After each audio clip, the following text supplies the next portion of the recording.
I'm offended every day. For example, the British newspapers every day offend me with their laziness, their nastiness, and their inaccuracy.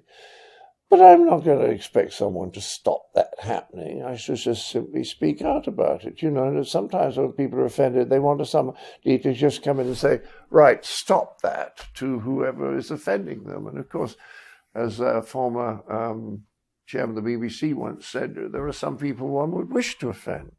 And I think there's truth in that too. So the idea that you have to be protected from any kind of uncomfortable emotion is one I absolutely do not subscribe to. And a fellow that I helped write two books about psychology and psychiatry, he was a renowned psychiatrist in London called Robin Skinner, said something very interesting to me. He said, if people can't control their own emotions, then they have to start trying to control other people's behavior.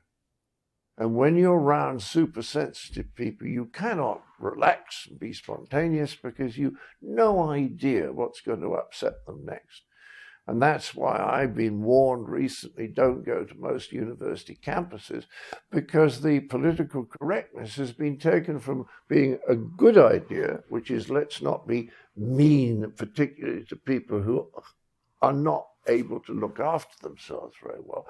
That's a good idea, to the point where any kind of criticism of any individual or group can be labeled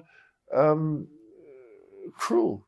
And the whole point about humor, the whole point about comedy, and believe you me, I've thought about this, is that all comedy is critical. Even if you make a very inclusive joke, like, how do you make God laugh? Answer, tell him your plans.